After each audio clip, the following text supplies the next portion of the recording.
Bonsoir Faïda, vous êtes blogueuse, vous êtes ici en Côte d'Ivoire dans le cadre d'une formation de monde blog. Vous venez de la RDC, la République démocratique du Congo. Comment va la RDC, notamment Goma?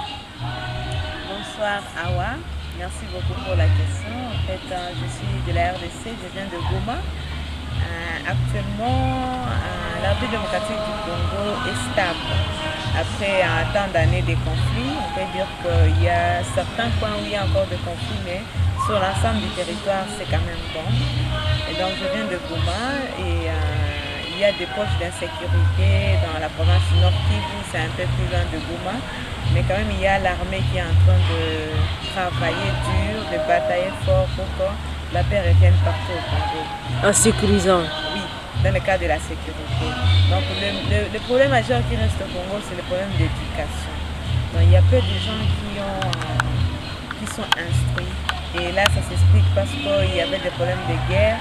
Les gens étaient obligés d'arrêter et de se déplacer. Et en milieu d'exil, ils n'avaient pas la possibilité de continuer avec les études ou soit de l'instruction. Et donc, vous savez très bien que sans éducation, il n'y a pas de développement. Et du coup, la RDC est un pays sous-développé parce qu'il n'y a pas assez de gens qui sont instruits. Donc, le combat que moi, personnellement, je mène à Goma, je suis dans une association sans but lucratif qui encadre les femmes et enfants démunis dans le cadre éducationnel.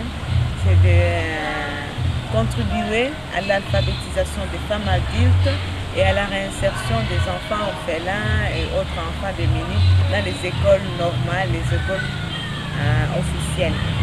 Les femmes qui constituent en quelque sorte aussi une couche vulnérable par rapport à cette situation de guerre et d'insécurité qui a touché ou qui touche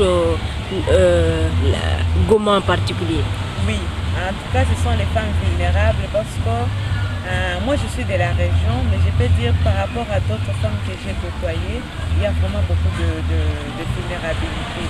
Parce que moi j'ai eu la chance de terminer mes études universitaires et j'ai eu un emploi. Mais il y a mes consoeurs, il y a d'autres amis et connaissances qui elles ont arrêté à mi-chemin pour cause des guerres et n'ont pas pu continuer leur études. Et c'est difficile de trouver un emploi au Congo si vous n'avez pas un niveau quelconque d'éducation. Et donc moi j'ai compris ces problèmes, je me dis s'il faut aider le pays, il faut commencer par aider les personnes ciblées à l'éducation d'abord. Quand on a l'éducation, on a l'ouverture à toutes les portes. Donc on peut toquer à toutes les portes quand on a un background très très grand. Mais en même temps je suis blogueuse donc en RDC. Le blog c'est Congo Yetu sur Mondoblog. Ça signifie quoi? Congo Yetu, notre Congo. Notre Congo parce que moi je crois à l'avenir radieux du Congo. Et donc je ne suis pas pessimiste. Je crois qu'un jour ça pourra marcher au pays. Et c'est en train de marcher parce qu'il y a beaucoup de dignes fils et filles qui sont en train de batailler fort pour redorer l'image de la RDC. Jadis, pays de conflit, pays misérable, mais moi je me dis notre Congo, je le porte dans mon cœur pour qu'un jour il y ait une belle image qui est vendue partout au monde entier. Une RDC qui doit certainement beaucoup à la communauté internationale pour pouvoir revenir quand même dans le concert des nations. Oui, c'est ça en fait. La RDC c'est la locomotive de l'Afrique. Et donc aujourd'hui si l'Afrique est encore un peu en train de piétiner ou d'hésiter, c'est parce que le Congo traîne un peu à s'élever. Le Congo va mal. Oui, parce qu'on a en fait le plus grand fleuve d'Afrique, c'est au Congo, le fleuve Congo, avec un haut débit. Avec l'Amazonie aussi. Pas Amazonie, mais... C'est dans le premier plus grand fleuve du monde, c'est l'Amazonie au Brésil, et puis après le fleuve Congo, en RDC. Avec des ressources minières immenses. Oui, immenses. Donc, premier producteur mondial du coltan, c'est nous, le Congo. On a plusieurs parcs, environ 10 parcs au-delà.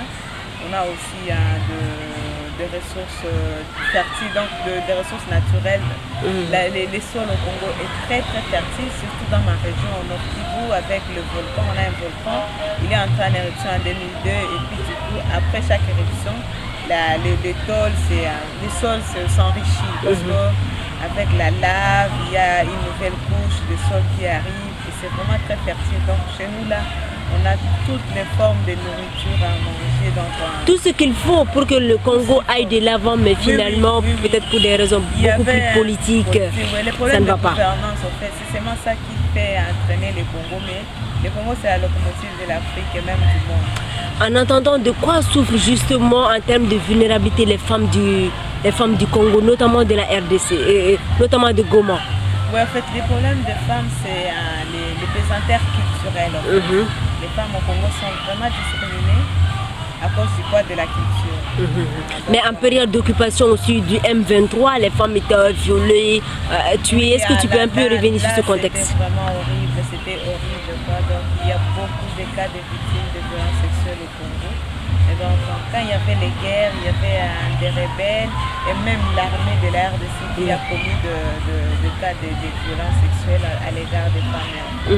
C'est vraiment horrible parce qu'on est dans environ 500 000 femmes depuis qu'on a commencé la guerre à 1994 jusqu'à ce jour. On a dénombré plus de 500 000 victimes de violences sexuelles. Donc vous imaginez que toutes ces femmes ont perdu leur dignité. Et aujourd'hui, elles sont marginalisées dans la société, elles n'ont pas d'appui, elles sont rejetées par leurs familles. Et donc c'est vraiment horrible, c'est très horrible. Mais quelle forme de soutien le gouvernement congolais et notamment ses partenaires déploient pour venir justement en aide à ces femmes? Bon, le soutien est là, mais beaucoup reste à faire. D'abord la justice. Donc tous ces criminels ne devaient pas rester impunis parce que ce qu'ils ont commis, c'est vraiment horrible. La femme, c'est le symbole de la société. Quand on viole une femme, on détruit toute la société parce que du coup, on n'aura pas de mère au foyer pour encadrer les enfants. Donc nous, quand on a la justice, ces femmes se voient rendre justice. Là, c'est un premier pas que le gouvernement devrait continuer à faire.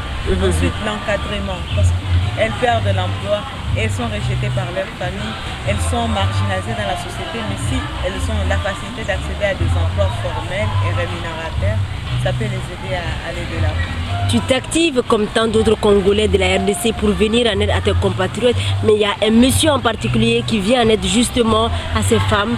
Je ne sais pas, est-ce que tu peux me parler justement de ce docteur tant apprécié par ces femmes? Oui, c'est ça, donc c'est vraiment un monsieur formidable. Il s'appelle comment? Docteur Denis Mukwege.